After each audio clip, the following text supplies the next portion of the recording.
Vous écoutez Radio F1, il est 17h30 et c'est l'heure de la chronique de la Loupe. Bonjour Monsieur Loupe. Bonjour. Oui, alors aujourd'hui vous allez revenir sur le Grand Prix d'Arabie Saoudite et sur les leçons que l'on peut en tirer. Mais avant cela, place aux brèves. Allez, jingle.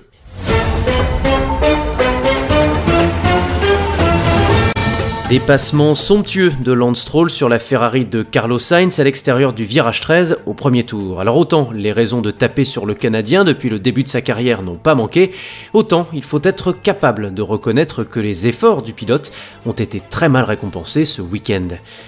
Lando Norris s'embarrasse ce samedi avec une erreur en qualif bête et méchante quand Oscar Piastri s'illustre par une présence remarquée en Q3 sur un tracé qui demande de la confiance. La suite pour McLaren, vous la connaissez peut-être pas et c'est tant mieux pour vous. Et enfin, on a appris que l'acronyme FIA ne désignait pas Fédération Internationale de l'Automobile, mais bien Festival de l'Incompétence Aiguë. Ces commissaires de course sont atteints d'une maladie gravissime et rarissime, celle d'être incapables de maîtriser la sémantique des règles qu'ils ont eux-mêmes conçues. Le gène du paresseux, également très présent chez la FIA, expliquerait pourquoi Fernando Alonso a été pénalisé après la course, puis dépénalisé pendant que nous faisions tous dodo.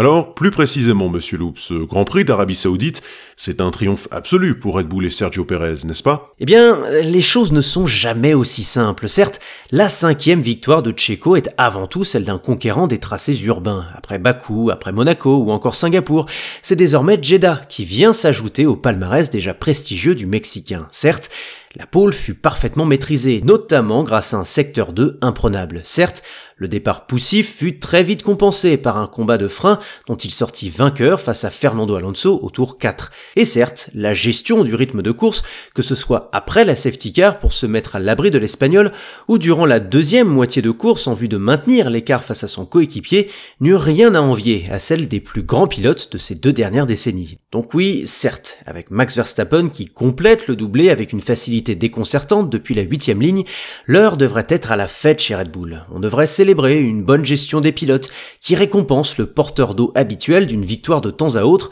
et lui permettant de renouveler sa fidélité envers l'équipe. On devrait se féliciter de caracoler en tête du championnat constructeur et on devrait apprécier le fait de voir les 2 pilotes en haut du classement individuel et surtout dans le bon ordre. On devrait, vous dites? Ah oui, on devrait.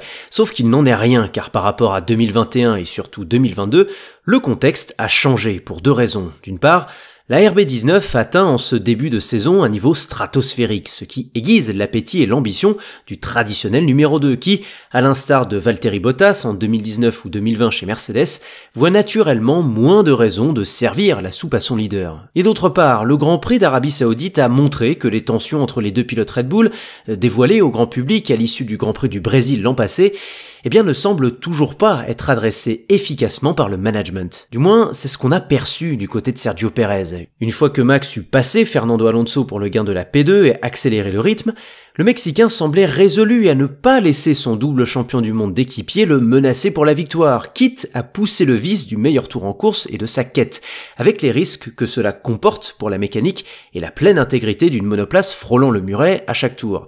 Épreuve que la petite trahison de Verstappen à Interlagos l'a rendu un brin paranoïaque. Checo ira même jusqu'à reprocher à son équipe après la course de lui avoir demandé de lâcher la bride lors des toutes dernières boucles pendant que Max, lui, aurait été autorisé à pousser pour récupérer le point du meilleur tour. Une mauvaise communication interne sans doute et exacerbée par la réalisation TV, mais qui au vu du contexte rouvre des plaies qui n'ont toujours pas été cicatrisées depuis la fin de l'année dernière. Et en plus de ça, de l'autre côté du garage, Verstappen fut un brin désobéissant en fin de course et ne manqua point de charger son équipe avec une violence inouïe du fait de ses déboires de transmission tout le week-end, ce qui, en plus de ternir inutilement l'ambiance chez Red Bull, justifie d'autant plus l'attitude de moins en moins conciliante de Checo à son égard. Et oui, si Max ne joue pas le jeu de l'équipe, pourquoi Checo le ferait-il particulièrement cette année ? Alors soyons clairs, Sergio Pérez n'aura jamais les moyens sportifs d'ébranler la domination de Max chez Red Bull, même s'il ose fantasmer l'inverse. Par contre, Christian Horner, Helmut Marko et surtout le clan Verstappen ont ouvert une boîte de Pandore à Interlagos l'an passé qu'ils vont bien devoir trouver le moyen de refermer, car au risque de me répéter, Sergio Pérez n'est pas le porteur d'eau accommodant que furent Bottas et Barrichello en leur temps.